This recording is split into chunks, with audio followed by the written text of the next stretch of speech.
Kevin, you're running for city council as an independent without any backing from, say, Democrats, Republicans, or charterites.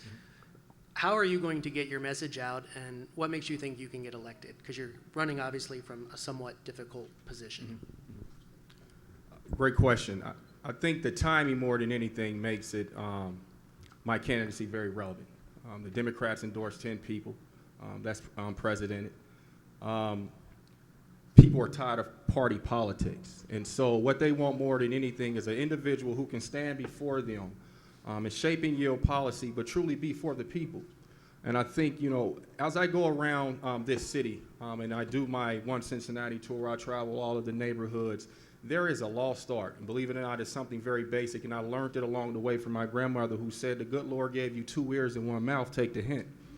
And so the lost art of listening is something, it shapes perspective, but it's something that's really missing, that shows the disconnect from City Hall, that, you know, we need individuals there who will shape and yield policy, but are truly beholden to the people. And I think I will get there because I'm going around and I'm doing something that's not unique, but again, it's not something that's practiced. And that's going door to door, talking to small business owners, and it's the word of mouth, and it's really getting out there. And I think that gives me That's more your time, viability. Mr. Johnson. Thank you. Okay. Yeah. And, is it Carolyn? Mm-hmm. Okay, Carolyn, what is your question for Mr. Johnson?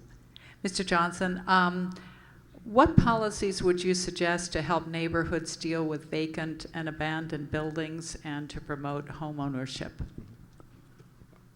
Well, PG Sinfeld currently has something with what he's doing as far as the banks, attacking the banks and making sure that they're more in tune to the properties that they have. And if not, then we need to take those, put them in a land bank type system and sell them to developers. I think Mayor Qualls have announced an initiative not too long ago where they're going to target 8 neighborhoods that do just that, take those properties and target them to small business owners and residents to develop them. And so here's something where I would use what's currently in place and what's being proposed, that I would help usher that along and move that forward. I think that's the best way to handle vacant buildings and properties. Okay, Herman, your question for Kevin. As a challenger, what do you think the current city government needs to change in how it runs, the processes involved, and whatnot? One of the things that I believe that's taking place at City Hall is, again, and it goes back to the wisdom that I said, the ability to listen.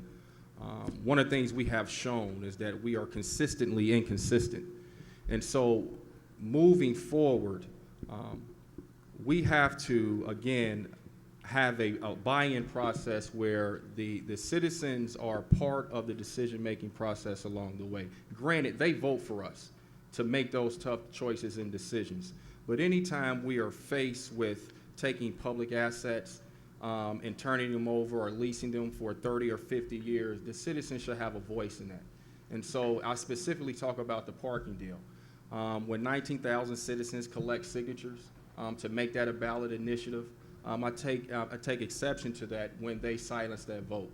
And so unlike with the parking deal with the streetcar, citizens were allowed to vote on that. So regardless of where you stand on those issues, we were allowed to vote on that up or down.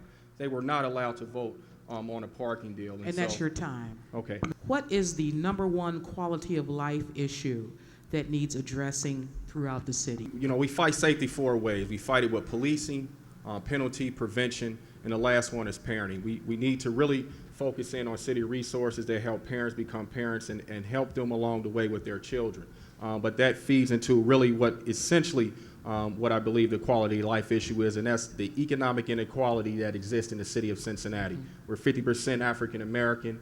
In Avondale alone, we have 40% unemployment. When we look at the minority business participation, it relates to the city is less than 3%. Alone. And so we have to address these issues because we know once we have an economic vibrant city, when we're connecting people to jobs, we're dealing with a lot of these issues that trigger crime. And so that's it. My campaign motto is simply this: One Cincinnati. Cincinnati is made up of 296 some citizens, 52 neighborhoods making up one Cincinnati. And so we have to figure out how do we bridge this gap of economic inequalities and opportunities for all citizens in this city. And if we do that collectively together, we'll be one. And that's my pledge on city council.